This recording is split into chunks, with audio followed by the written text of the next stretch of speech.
O explorador sexual, né, ele é uma víbora, né? Então, ele não pode sequestrar toda a população brasileira e vender, né?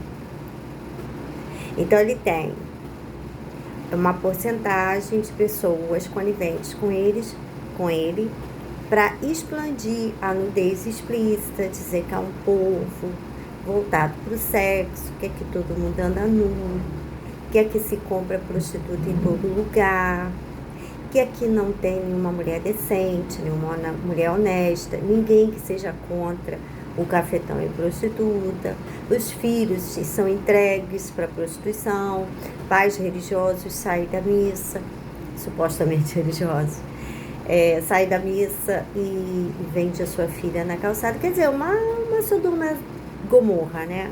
Uma Sodoma e Gomorra Brasil. Essas são as cantoras, os artistas que saem no Brasil, que a maioria deles se prostitui lá fora. Eles entram nessas festas. Porque da mesma forma que a prostituta sai do altar depois de cantar louvor e pregar e entra no carro de um cliente de prostituição, da mesma forma elas também saem da Rede Globo, saem dos palcos com milhares de pessoas ouvindo eles, né? Pegam um avião e entram lá na festinha lá, caríssima. Dá a impressão que o povo brasileiro é hipócrita, muito hipócrita, mas muita coisa, é hipócrita. O povo brasileiro é hipócrita e sem vergonha, porque ele generaliza, através deles, o povo brasileiro é generalizado, e sempre por baixo, na prostituição. Quando tem alguém de muito sucesso, não é contra a prostituição, se prostitui com eles lá. Fazem coisas, assim, degradantes até pro sexo, sabe? Porque o sexo não vale tudo, né? Pelo menos no meu entendimento. O que vale tudo no sexo é o amor. De um homem por uma mulher e uma mulher por um homem. Isso vale. Mas não vale tudo. Não vale você ter relacionamento com um explorador sexual. Não vale tudo. Não vale. Eu não aceito nem ex-explorador sexual. Você me desculpa. A minha fala. O senhor se converteu. Estou muito feliz por isso. Acho lindo a sua conversão. Mas procure uma pessoa que esteja mais adequada para a sua realidade atual e do passado, porque eu não tenho condições. Eu não tenho condições, não tenho realidade psíquica para isso. Mas existe uma oportunidade do senhor encontrar uma pessoa na mesma condição sua, né? Que foi ex-prostituta e agora se diz uma pessoa religiosa igual ao senhor, talvez vocês possam formar um casalzinho melhor, porque comigo eu não tenho condições. Se eu souber que foi ex-explorador sexual, para mim, não pro evangelho, digo por mim, falo por mim, é nova criatura para Deus, para mim não. Para Deus, para mim, para relacionamento não. Para o cristianismo sim, eu faço parte do cristianismo, eu sou o cristianismo. Eu sou a Igreja de Cristo. Nova criatura para a salvação. Tanto cafetão e prostituta. Eles são adequados, porque o precedente que Cristo abriu para eles dá margem para isso. João encerra essa possibilidade. Ele não admite essa possibilidade. O Apocalipse é a última palavra. Mas para Deus tudo é possível. Certo? E aí, o que acontece? Esse é o meu diálogo, mas eu nunca conversei com essa gente da prostituição. Primeiro que eles não revelam suas intenções quando se aproximam de nós. Seja com vínculo empregatício, seja por amizade, politicamente, na escola, na faculdade, na igreja, eles nunca as intenções deles. Por exemplo, eu me aproximo de uma pessoa, não tenho intenção de fazer amizade com a pessoa. Não tenho. Eu me aproximei por alguma razão. Profissional, intelectual, qualquer coisa. Dali, daquela relação travada, pode surgir uma amizade.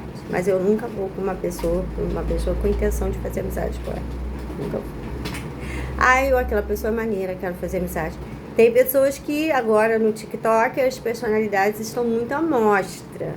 E aí eu disse 2 pessoas ou 3 que estão com a personalidade adequada à minha personalidade. Que era o Firmino, que teve algumas coisas aí estranhas, né, de envolvimento com o Banco Master, influenciador contratado, é o que saiu aí no TikTok.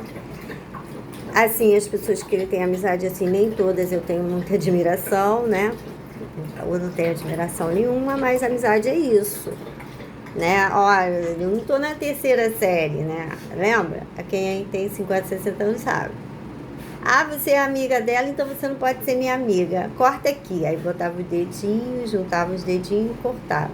Cortou a amizade. Não. Não. O Firmino, ele tem a vida dele, as relações dele. E ele é uma pessoa adulta e muito inteligente. Então, ser amiga dele não implica em limitar ele, né? Isso não é amizade. Isso não é amizade. A Juliana Leite também acho uma pessoa muito bacana.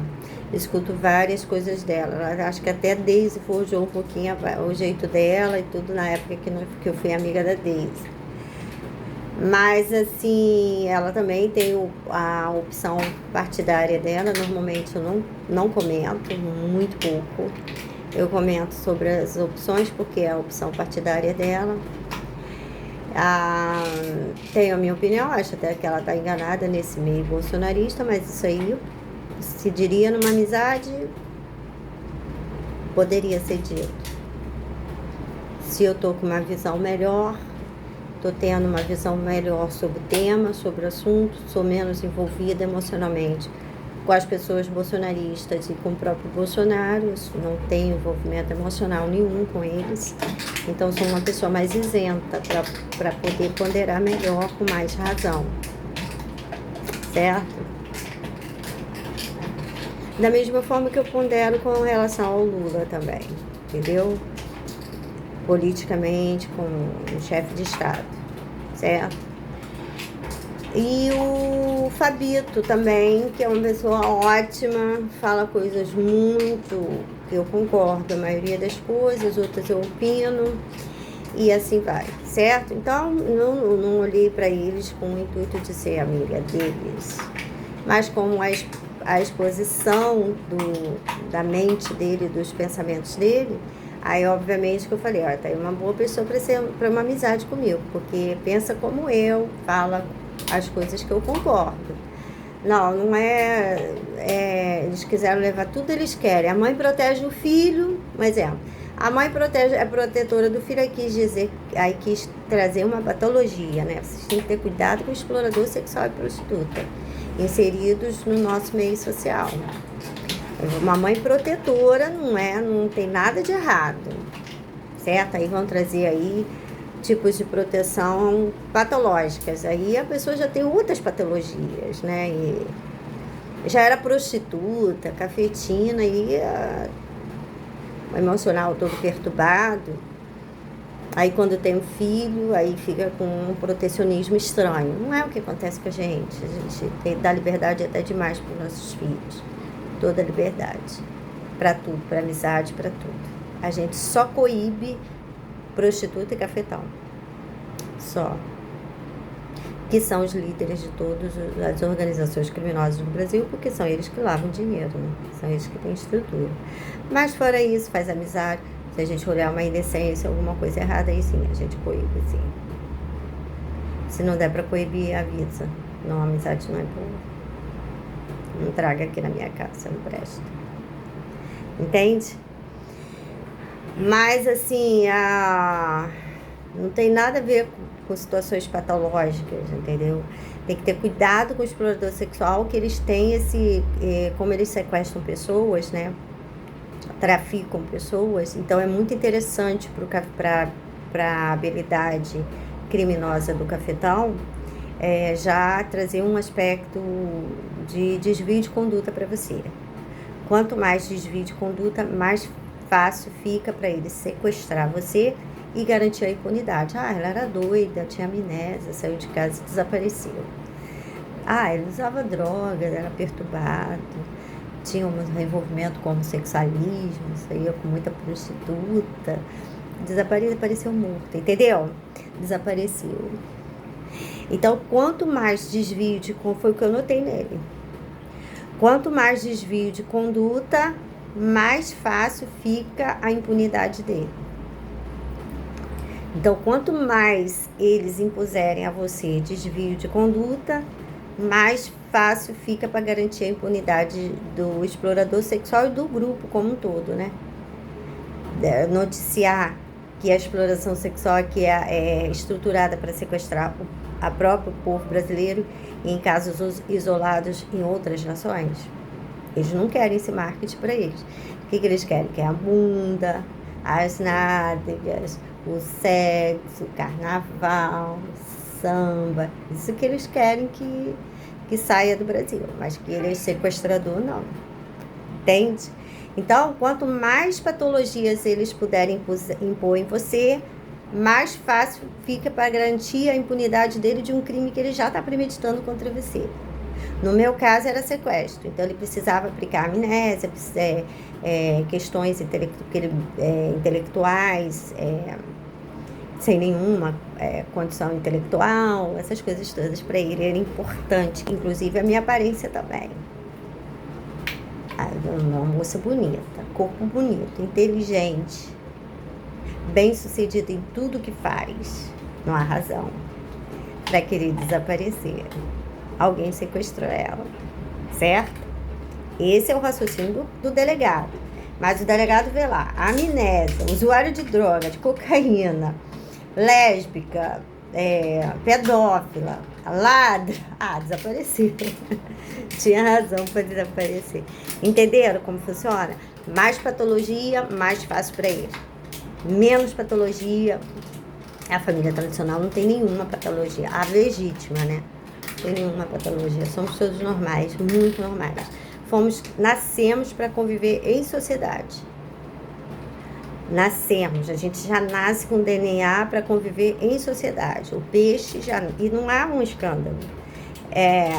E eles ficam se ponderando sobre a educação, porque quando eles foram inseridos com a deseducação deles, aí trouxe esse aspecto de pessoa 100%, entendeu? Mas não era. Todo mundo no Brasil era assim, quase todo mundo.